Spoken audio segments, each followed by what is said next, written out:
जय हिंद। हम लोग स्टार्ट कर रहे हैं पढ़ना संविधान, और संविधान में हम लोग पढ़ेंगे इसके पार्ट्स। ठीक है, आज हम लोग स्टार्ट कर रहे हैं संविधान का पहला भाग, पार्ट 1। जैसे आप लोग जानते हैं कि जब संविधान बना तो उस समय कुल मिला के 395 अनुच्छेद थे। अभी उसी को बढ़ाकर अभी 450 के आसपास कर दिया गया है। तो हम लोग यहाँ पे पार्ट बाय पार्ट सारे अनुच्छेद को पढ़ेंगे। जैसे नॉर्मली हम लोग ऐसा समझ सकते हैं कि जैसे एक किताब है और इस किताब में दोहा है, दो लाइन का दोहा है, तो आर्टिकल्स को हम लोग यहाँ पे दोहा मान सकते हैं। और जो पार्ट्स है, पार्ट्स का बोलने का मतलब है पार्ट या फिर लेसन। ठीक है, तो हम लोग संविधान का किताब खोले और पहला लेसन पढ़ना शुरू कर रहे हैं। पहले लेसन का नाम है यूनियन एंड इट्स टेरिटरीज। ठीक है, अब यहाँ पे मत पूछिएगा कि पहला लेसन का राइटर कौन है। ठीक है, जो संविधान है इसको संविधान सभा, कॉन्स्टिट्यूशनल असेंबली जो है वो मिलकर बनाई थी, इसमें सबका योगदान है। ठीक है, तो हम लोग पढ़ेंगे अब आज भाग 1, जिसका नाम है union and it's territories. Union and it's territories. ठीक है, हिंदी में बोले तो संघ और उसके राज्य क्षेत्र। संविधान का पार्ट 1 पहला भाग जो आर्टिकल 1 से लेकर 4 तक है, अनुच्छेद 1 से लेकर 4 तक है। और पहला जो लेशन है उसका नाम है संघ और उसके राज्य क्षेत्र, अर्थात यूनियन एंड इट्स टेरिटरीज। ठीक है, ये है आपका भाग 1 जो है ये आर्टिकल 1 से 4 तक है। ठीक है, 1 to 4 तक है। तो यहां पर बेसिकली हम लोग को पढ़ना है आर्टिकल्स। हम लोग आज पढ़ेंगे आर्टिकल 1 से लेकर आर्टिकल 4 तक। क्या कहता है यह आर्टिकल, इस आर्टिकल में क्या पॉइंट है, इस चीज को हम लोग जानेंगे। ठीक है, तो हम लोग स्टार्ट करते हैं। यहाँ पर ये सारा बेसिक पॉइंट क्लियर है। पार्ट 1 आर्टिकल 1 से लेकर 4 तक है। ठीक है, और इस लेशन का नाम है यूनियन एंड इट्स टेरिटरीज, और हिंदी में बोले तो संघ और उसका राज्य क्षेत्र। तो हम लोग देखते हैं पहला पॉइंट। ठीक है, इसे मैं मिटा रहा हूं, इसको ऊपर लिख देता हूं। ठीक है, भाग 1 8 1 2 4 अनुच्छेद 1 से 4, नाम है इसका संघ और इसके राज्य क्षेत्र। ठीक है, तो यहां पे हम लोग पढ़ेंगे पहला आर्टिकल 1। ठीक है, अनुच्छेद 1 में 3 पॉइंट है। ठीक है, आर्टिकल 1 को समझिए। आर्टिकल 1 कहता है कि जो भारत या फिर इंडिया जो है, ठीक है, ये क्या होगा, ये राज्यों का संघ होगा, राज्यों का यूनियन होगा। ठीक है, जैसे कि ऑस्ट्रेलिया देखिए, ऑस्ट्रेलिया बोल रहा हूं, यूएसए देखिए, यूएसए एक फेडरल कंट्री है। ठीक है, जबकि इंडिया एक यूनियन कंट्री है। ठीक है, तो आर्टिकल 1 का जो पहला पॉइंट है वो कहता है कि जो अपना भारत देश है, भारत या इंडिया, इंग्लिश में भी इसको इंडिया लिख दिया गया है, भारत या इंडिया क्या होगा, राज्यों का संघ होगा, यूनियन का एक संघ होगा।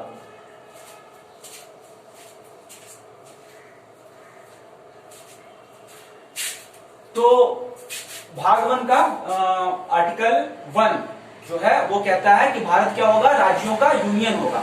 ठीक है, इसी में दूसरा पॉइंट जो है आर्टिकल 1 का, इसे मैं ए लिख देता हूं। ठीक है, आर्टिकल 1 का जो बी पॉइंट है, दूसरा पॉइंट है, वो कहता है कि जो भारत है, ठीक है, इसमें जो राज्य होंगे, इसके राज्य नॉर्मल समझिए। जैसे कि पहला पॉइंट में कहा गया भारत राज्यों का संघ होगा, इंडिया क्या होगा, स्टेट, और यूटी का यूनियन होगा। तो यहां पे सवाल बनता है कि स्टेट्स कौन होंगे, इसके स्टेट्स कौन होंगे।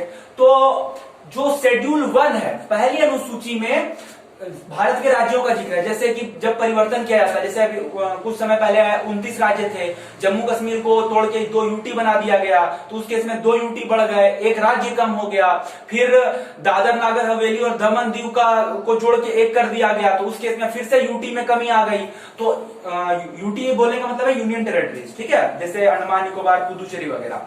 तो ऐसे केस में चेंजिंग होते जा रहा है, कभी 28 राज्य था, फिर 29वां बना तेलंगाना, फिर जम्मू कश्मीर से राज्य का दर्जा छीन लिया गया, फिर 28 राज्य हो गए। ठीक है, तो ये सब जो चेंजिंग होता है, कौन सा भारत का राज्य है, नया बना कोई राज्य है तो उसको केंद्र शासित प्रदेश बना दिया गया, तो ये सब जो तोड़ फोड़ होता है उसके कारण राज्यों की संख्या में कम या अधिक, ये संख्या जो है बदलती रहती है कंटिन्यू।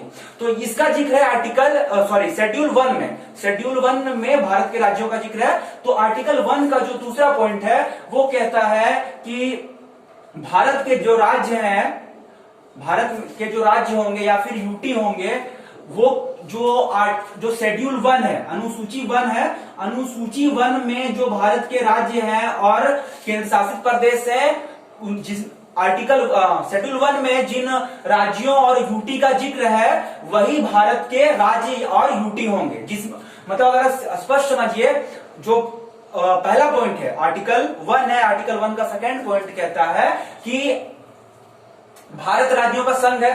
आपको अब जानना है कि राज्य कौन कौन होंगे, भारत के राज्य कौन कौन है, तो उसके लिए आप जाइए कहां पे, अनुसूची 1 में जाके देखिए। ये आपको एक जगह दिखा दे रहा है, एक डायरेक्शन दे दे रहा है। ये यहाँ पे जो आर्टिकल 1 है आपको आर्टिकल 1 बोल रहा है कि भारत क्या है, राज्यों का संघ है। जो इंडिया जो है वो क्या है, स्टेट्स और यूटी का यूनियन है। और दूसरा पॉइंट ये बोल रहा है कि अगर आपको जानना है कि भारत के राज्य कौन कौन है, तो आप लोग कहां जाइए, शेड्यूल 1 में जाके देखिए, अनुसूची 1 में जाके देखिए। आप लोगों को पता होगा हमारा जो संविधान है उसमें 12 अनुसूची है, तो अनुसूची 1 में भारत के राज्यों का जिक्र है। ठीक है, क्लियर है। अब आते हैं तीसरा पॉइंट। आर्टिकल 1 का जो तीसरा पॉइंट है ये कहता है कि अगर भारत में कोई बाहरी जमीन को शामिल किया जाता है तो उसको उसके आसपास के राज्य का हिस्सा बनाया जा सकता है। जैसे मान लीजिए अभी नेपाल है, तो नेपाल का कुछ हिस्सा अगर भारत में आता है तो अगर वो उत्तर प्रदेश के पास में है तो उसको उत्तर प्रदेश में शामिल कर लिया जाएगा, बिहार के पास में है तो उसे बिहार में शामिल कर लिया जाएगा। ठीक है, तो यहाँ स्पष्ट यहाँ पे तीसरा पॉइंट जो है वो कहता है कि राज्य क्षेत्र में समाविष्ट लिख दे रहा हूं। ठीक है, समाविष्ट तीसरा पॉइंट। ठीक है, स्पष्ट तीसरा पॉइंट जो है आर्टिकल 1 का तीसरा पॉइंट है, ये कह रहा है कि जहां पे कोई राज्य जैसे भारत में शामिल होता है तो जिसके नजदीक होगा वो, ठीक है, जिससे लगा होगा उसमें उसको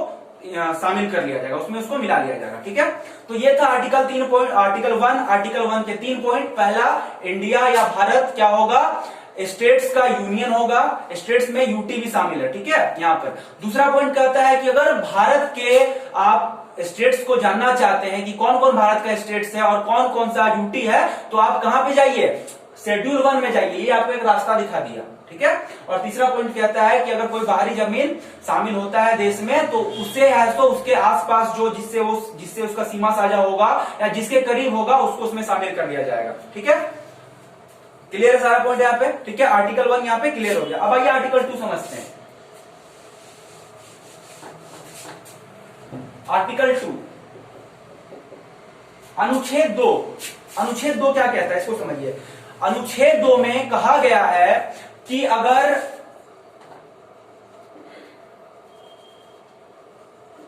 केंद्र सरकार के पास शक्ति है कि वह बाहरी क्षेत्र को देश में शामिल कर सकता है। ये मैंने आसान भाषा में लिख दिया है कि आर्टिकल 2 कहता है कि केंद्र सरकार अर्थात यूनियन, इसे यूनियन कह सकते हैं कि यूनियन के पास या फिर केंद्र सरकार के पास ये पावर है, ये शक्ति है कि वो चाहे तो भारत से बाहर किसी क्षेत्र को देश में शामिल कर सकता है, भारत में शामिल कर सकता है। जैसे इसका मैं एक एग्जांपल देके बताता हूं। ठीक है, जैसे सिक्किम पहले अलग देश हुआ करता था। ठीक है, उसके बाद 36 संविधान संशोधन के तहत इसे भारत का राज्य बनाया गया, इसे भारत में शामिल किया गया। जब भारत बना था तो उसमें सिक्किम भारत का अंग नहीं था। 35वें संविधान संशोधन 35th अमेंडमेंट के तहत इसे भारत का सह राज्य बनाया गया। ठीक है, और उसके बाद 36वें संशोधन के तहत इसे भारत का राज्य बना दिया गया। तो आर्टिकल 2 कहता है कि जो यूनियन है, जो संघ है या फिर केंद्र सरकार बोल सकते हैं कि केंद्र सरकार के पास ये पावर है कि वो चाहे तो किसी बाहरी जमीन को, देश से बाहरी जमीन को देश में शामिल कर सकती है। जैसे कि अभी देखिए पाकिस्तान में बलूचिस्तान काफी विवादित क्षेत्र है, बलूचिस्तान अलग देश का मांग कर रहा है। ठीक है, तो ऐसा केस होता है, मान लीजिए कि बलूचिस्तान जो है वो भारत में शामिल होना चाहता है। जैसे सिक्किम में भी जनमत संग्रह हुआ था, तो सिक्किम के लोग चाहते थे कि सिक्किम को भारत में मिलाया जाए। तो बलूचिस्तान के साथ तो भारत की सीमा नहीं लगती, लेकिन ऐसा होता है, इमेजिन करते हैं अगर कि बलूचिस्तान भारत में शामिल हो जाता है, ठीक है, तो उसे किस आर्टिकल के तहत भारत में शामिल किया जाएगा? आर्टिकल 2 के तहत, ठीक है, क्लियर है, ये यूनियन के पास पावर है, ठीक है। और इसी में जब 35वां संविधान संशोधन हुआ था तो आर्टिकल 2A जोड़ा गया था, आर्टिकल 2A जोड़ा गया था, और इसी आर्टिकल 2A के तहत सिक्किम भारत का राज्य बना था, ठीक है, सिक्किम भारत का राज्य बना। आर्टिकल 2A के तहत ही सिक्किम भारत का राज्य बना था, क्लियर है। इसमें 2 पॉइंट है। आर्टिकल 2 कहता है कि देश से बाहरी कोई जमीन अगर देश में शामिल करना है उसे, तो ये पावर किसके पास है? यूनियन के पास है, ठीक है। और दूसरा पॉइंट है आर्टिकल 2A, ये बहुत इंपॉर्टेंट है। आर्टिकल 2A कहता है कि आर्टिकल 2A के तहत सिक्किम भारत का राज्य बना था, ठीक है। इसे 1975 में जोड़ा गया था, 35 और 36 संविधान संशोधन के तहत, ठीक है। तो आर्टिकल 2 यहाँ पे क्लियर है, समझ में आ गया होगा आप लोगों को, ठीक है। अब आइए आर्टिकल 3 देखते हैं, ठीक है। देखिए आर्टिकल 2 और आर्टिकल 3 काफी रिलेटेड है, ठीक है। आर्टिकल 2 में जो संघ है, जो यूनियन है, उसके पास पावर है कि देश से कोई बाहरी जमीन है तो उसको देश में शामिल कर सकती है, उसको राज्य बना सकती है या किसी अन्य राज्य में मिला सकती है। जैसे नॉर्मल समझिए, जैसे नेपाल है, नेपाल को भारत में मिला लिया गया, तो नेपाल को जब नेपाल को भारत में मिलाया गया तो उसको अलग राज्य भी बनाया जा सकता है या फिर उसे दूसरे राज्य में सम्मिलित भी किया जा सकता है, जो हमारा आर्टिकल 1 का 3rd पॉइंट बोला। आर्टिकल 1 के 3rd पॉइंट में हमने पढ़ा कि कोई भी राज्य है उसको अगर भारत में शामिल किया जाता है तो उसके आसपास का जो राज्य होगा उसी में उसको समाविष्ट किया जा सकता है, ठीक है। आर्टिकल 2 में यूनियन के पास ये पावर है कि वो किसी भी बाहरी जमीन को देश में शामिल कर सकती है और उसे राज्य बना सकती है या फिर किसी अन्य राज्य में मिला सकती है, ठीक है। आर्टिकल 2A में क्या है कि सिक्किम को भारत का राज्य बनाया गया आर्टिकल 2A के तहत, ये क्लियर है, ठीक है। अब आइए देखते हैं आर्टिकल 3।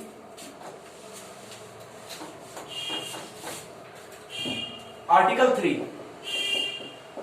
3 भी बड़ा शानदार है, ठीक है। आर्टिकल 3 में कहा गया है कि यूनियन के पास, यूनियन है पावर, यूनियन के पास, यूनियन जो है,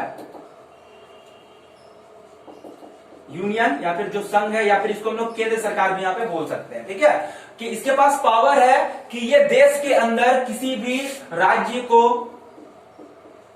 तोड़कर नया राज्य बना सकती है, ठीक है, किसी भी राज्य को तोड़कर नया राज्य बना सकती है, ये पहला पॉइंट है। जैसे एग्जांपल के तौर पर बिहार जो है, बिहार से अलग होकर झारखंड बना, ठीक है, उत्तर प्रदेश से अलग होकर उत्तरांचल बना, मध्य प्रदेश से अलग होकर छत्तीसगढ़ बना, नीचे में आपका आते हैं तो आंध्र प्रदेश से अलग होकर तेलंगाना बना, ठीक है। तो ये पावर यूनियन के पास है। यहाँ पर आपका जो विधानसभा है, नॉर्मल राज्य का जो सभा है, विधानसभा, वो है तो यहाँ पे कुछ भी नहीं कर सकती, और नॉर्मल जो लोग हैं वो भी कुछ नहीं कर सकते, ठीक है। अगर केंद्र सरकार चाहे, यूनियन चाहे तो ये काम कर सकती है। जैसे कि जब झारखंड बनने का बात चल रहा था तो उस केस में है सो लगातार इस बात का विरोध हुआ था, लेकिन फिर भी बिहार से टूटकर झारखंड बना था, ठीक है। तो आर्टिकल 3 में कहा गया है कि यूनियन किसी राज्य को तोड़कर नया राज्य बना सकती है, ठीक है। सेम केस इसमें एक और पॉइंट समझ लीजिए कि वो यूनियन चाहे तो 2 राज्यों को मिला के एक बड़ा राज्य भी बना सकती है, ठीक है। 2 छोटे छोटे राज्यों को मिला के बड़ा राज्य भी बना सकती है, ठीक है। तो किसी भी राज्य को तोड़ के अलग कर सकती है, मिला भी सकती है, ठीक है। दूसरा पॉइंट कहा गया है कि नाम परिवर्तन, जितना भी आप देखते हैं नाम परिवर्तन, उत्तराखंड का नाम उत्तरांचल का नाम उत्तराखंड कर दिया गया, ठीक है। पश्चिम बंगाल जो है, पश्चिम बंगाल का नाम भी बंगाल करने का प्रोसेस चल रहा है, प्रस्तावित है ये। उसी तरह उड़ीसा का नाम ओडिशा कर दिया गया, ठीक है। बंबई मुंबई हो गया, लगातार नाम परिवर्तन तो सुनते ही रहते होंगे, ठीक है। तो कहीं का भी नाम परिवर्तन होता है यूनियन के द्वारा, तो यूनियन आर्टिकल 3 के तहत नाम परिवर्तन करती है, क्लियर है। ये दूसरा पॉइंट हो गया। तीसरा पॉइंट ये क्या है, बाउंड्री में भी परिवर्तन कर सकती है, सीमा परिवर्तन कर सकती है, सीमा परिवर्तन कर सकती है। किसी भी राज्य का जो बाउंड्री है उसको बड़ा कर सकती है, छोटा कर सकती है, ये यूनियन के पास पावर है, ठीक है। तो इसमें स्पेशली हमें 3-4 पॉइंट याद रखना है कि आर्टिकल 3 के तहत यूनियन को पावर है कि वो किसी राज्य का नाम बदल सकती है, उसकी बाउंड्री से छेड़छाड़ कर सकती है, किसी राज्य को तोड़कर नया राज्य बना सकती है, या फिर जो 2-3 छोटे छोटे राज्य को एक साथ मिला के एक बड़ा राज्य भी बना सकती है। नॉर्मल स्पष्ट कह सकते हैं कि राज्यों के साथ खिलवाड़ करने का पावर आर्टिकल 3 देता है यूनियन को, क्लियर है? ये फायदेमंद भी हो सकता है, नुकसानदेह भी हो सकता है, ठीक है। बस हम लोग को यहाँ पे आर्टिकल 3 समझना। आर्टिकल 3 यहाँ पे समझ गए। अगला देखते हैं आर्टिकल 4।